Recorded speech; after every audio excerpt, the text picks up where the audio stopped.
Hi, I'm Dhanish Kalayarasu, Chemicals Market Analyst, and thank you for joining us for this Chemicals Conversation podcast. Joining me today are George Eisenhauer, North America Editor, Stephanie Koenig, Head of European Chlor-Alkali, and Bernard Law, Editor in Asia. So the first question would be, what do the next 12 months look like for price and trading trends? So what are the key factors supporting these trends, and how are producers responding to these factors?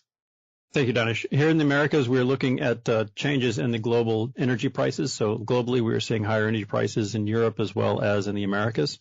And this is impacting the cash cost of producing chlor-alkali as well as the vinyls. One of the things that we're really looking at is the global slowing demand for GDP, and that's beginning to hit the U.S., and we're expecting in the U.S. market to begin to see a recession potentially in 2023. And that implication on that is the slowing housing market beginning to reduce PVC demand, which slows down caustic soda production. So right now we're looking at the play between chlorine and caustic soda and the demand between the two markets. And at this point in time, we're beginning to see chlorine demand slow in the Americas and potentially seeing caustic soda demand slow over the next 12 months. But at this point in time, caustic soda supply is getting a little bit tight and pricing is subsequently responding. Thanks, George. Stephanie, what's your take on Europe? I guess all eyes are on Europe right now. All eyes are on Europe, which is very unusual. And Europe is seeing an unusually strong link between caustic soda prices and electricity prices. Yeah. Both have been extremely high. I mean, they've reached historical highs continuously over the past year and remain high today.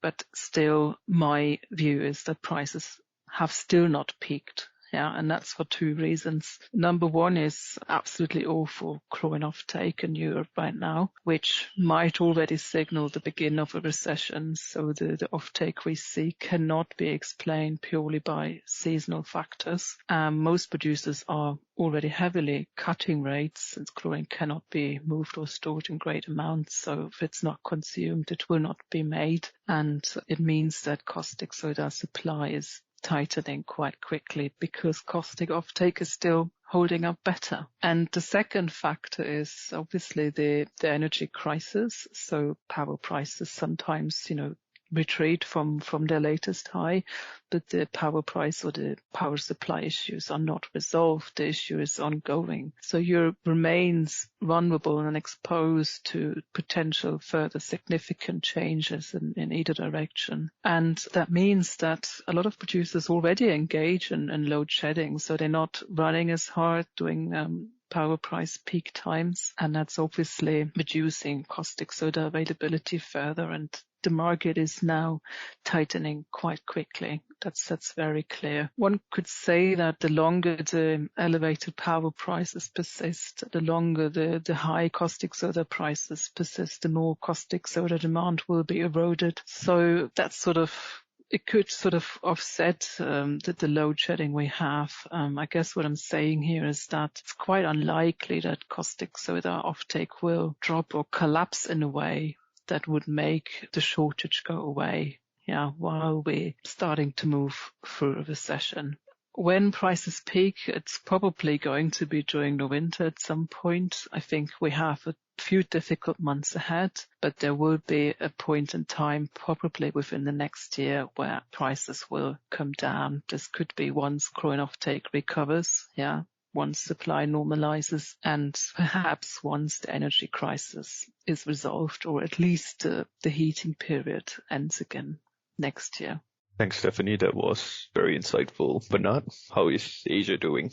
Thanks, Dhanish. We are looking at Asia as the chlor-alkali industry become more and more global, and whatever happened in one continent will impact the other continents. So looking at the current situations, whatever happened in Europe and in US will definitely have some link to Asia. Right now, the rising energy costs will have some impact on Asia itself, but I think that the impact will not be as severe as in Europe and in North America. Basically, most of the major producers are coal-based. Most of the energy sources are coal-based. So we don't expect the impact on the coal is as bad as natural gas. So now there's a lot of talk about the upcoming recessions in 2023, and a lot of people are talking about it. But we feel that this time the impact on Asia is less severe as compared to America and Europe. Now, whatever happened there with the rising energy costs, the caustic soda prices are expected to move up sharply as well. And we are seeing the repeat of the price surge that happened back in April this year. Yeah. So because of the strong price surge, and in fact it's starting to happen right now, and the traders will start taking positions, secure the supply, and one by one, and help to lift the Northeast Asian export prices very sharply higher this time, and as compared to the last 2 months. So as long as the export window continue to open up wider and wider, and the traders will continue to secure more and more cargo, more and more of their supply position, and take advantage of the arbitrage window that's been created and to bring the cargo to meet the demand in Europe. So for the next at least 6 months, 4 to 6 months, we expect the Northeast Asian prices to be firm and even go higher. And again, the rising export prices will help to lift the domestic prices as well in the region. Yeah. So this is what we could see, what's going to happen in Asia for the next few months. Thanks, Dhanish. Thanks, Bernard. That was very insightful. Yeah, so with the next question, I guess this would be directed to more towards Stephanie. So what are the major supply and demand changes on the horizon with high energy prices in Europe? Will this have a significant impact on other regions? Yeah, Europe normally does not have a big impact on the international market, but that has changed completely. It has really become the focal point for the time being for the global chlor-alkali sector because of the escalating market prices. Yeah, and as Bernard already spoke about, there's shift in trade patterns. I mean, one layer is to look at the European domestic trade with all the production losses and weak chlorine offtake we've got. It means that Northwest European export activity has almost come to a stop for the time being. So that's taking away product from the international market. But it also means that import availability in Southern Europe and the Mediterranean market of local European origin is extremely thin. Yeah, as producers are cutting rates and are uncertain of future supplies because of the uncertainty of power prices. So they don't know when it makes sense to run properly. And also, let's not forget that the Ukraine war is still going on. So the Med is still missing those volumes from Ukraine. So what has happened is that this has become like a global phenomenon. And for the second time now this year, the arbitrage is open from Asia to Europe. So we've seen shipments fixed from China, South Korea, India, and other sources coming to Europe, which is only possible because of the high European prices. So even if we consider the exorbitant freight rates, it still makes sense. And we have very strong indications that this is about to repeat. Yeah. That there is product about to be placed again in Europe from various Asian origins. And my view at the moment is that because of the tightening market, this product is going to fill supply gaps. It's probably not going to be enough to completely ease the tightness. And it certainly won't be triggering reversal of the price trend in Europe at this stage. Thanks, Stephanie. That was very interesting. Great insights. George, so how is high inflation rates affecting the demand for caustic soda and chlorine currently? Dhanish, the high inflation is taking an impact on derivative demand for caustic and chlorine.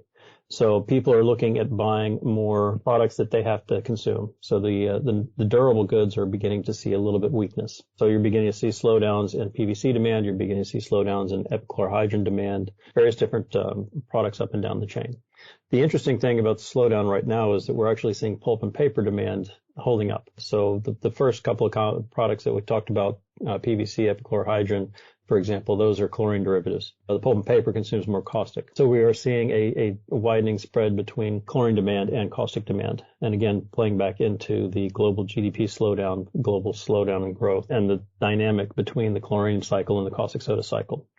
And this is going to play out over the next several months. And as we see chlorine demand slowing, caustic soda demand will eventually slow. Not necessarily today, but maybe in another couple of months. And this is going to start to slow down operating rates, not only in the Americas, but also globally. And this will start to impact caustic soda. It's already impacting caustic soda pricing, and the expectation is pricing is going to continue to move higher, not only on energy costs going up, freight rates going up, but also slowing chlorine demand, limiting caustic soda supply.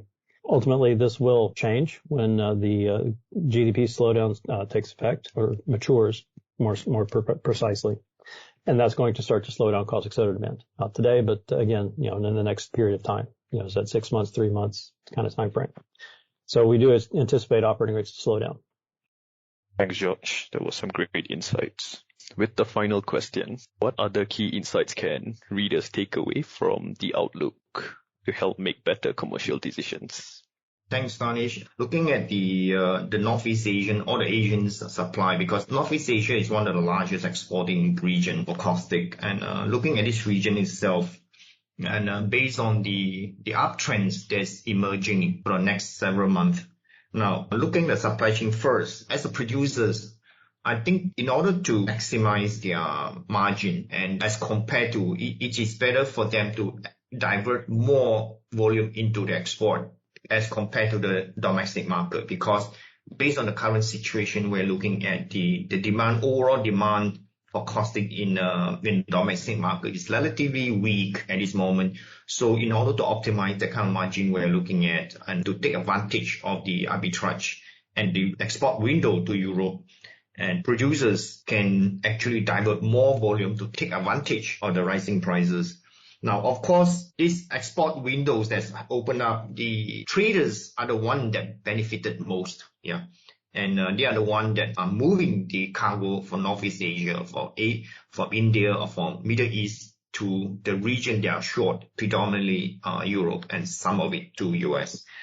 So looking at it as a buyer in the region, and as prices is surging so fast, and due to the volatility itself, and buyer actually can just secure their supply and based on their needs, and to avoid any form of speculation or any form of a stock, raising their inventory. So at this moment, because of the rising prices, we expect these prices going to go higher and higher. So as a buyer, it is better for them to only secure or to buy what they need in this moment. Thanks, Dhanish. Thanks, Bernard. Thanks, all. Okay, that's all we have time for today's Chemicals Conversation podcast. Thank you all for this amazing session, and thank you all for listening. For more information, please visit us at www.argusmedia.com/chemicals. Thank you.